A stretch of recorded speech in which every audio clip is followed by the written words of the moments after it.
Hello all, let's start part 2 of section 6.4. This will be a quick short video. In this video, I'll just cover how to use sampling distribution to estimate the mean of a population. I'll use the previous example, which was three numbers 1, 2, and 5, but this time I want to find the mean for my population. Of course, the symbol for the mean population is mu, and mu equals 1 plus 2 plus 5 over 3, which will give me 8 over 3. Now, what I do, again, I'll use a sample of size 2, correct? I'll create all the samples as you see in the table, all possible samples, which is 9 samples. But this time, I'll find the mean for each sample.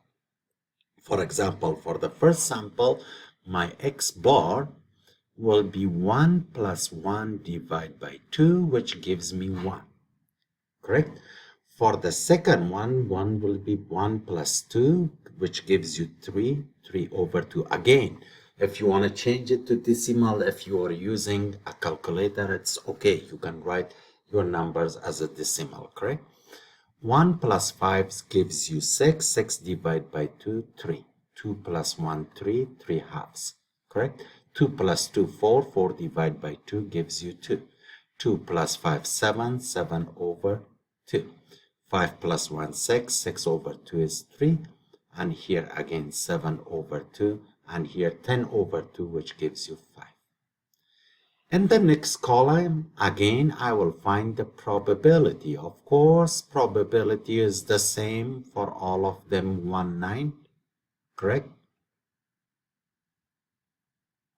1, 9, 1, 9, 1, 9, 1, 9, and 1, 9.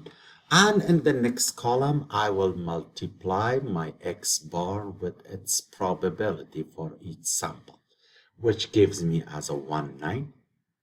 This one will 3 halves times 1, 9. If you multiply, you will do this way, 3 halves times 1, 9.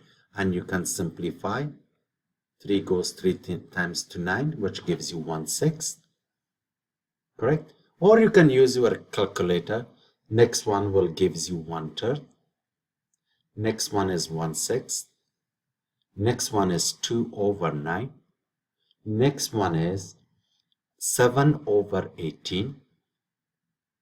Next one is 1 over 3. Correct? And next one is again 7 over 18. And next one is, of course, 5 over 1? 5 over 9. Now, what we'll do, I'll find this. I'll find the average of all of these averages. The average of average. If I put a good notation, I'll average all x bars. It means I'll add this column. It means I'm looking for the sum of x bar times p of x. Correct? And if you add this column, your average of averages will be 48 over 18. And if you simplify this, it gives you 8 over 3. Easily here you can see that the average of all averages targets or estimates the average of your population. Correct? Then you can write sample mean estimates population mean. In chapter 7, we use this a lot. We use this a lot to estimate a lot of populations, correct? This is a kind of starting lecture to moves you to chapter 7. In chapter 7, you do a lot of analysis. We use these methods, kind of easier methods to actually talk about our population. This was only the last part of the video that was left from the first part. We are done with section 6.4 and see you all in 6.5.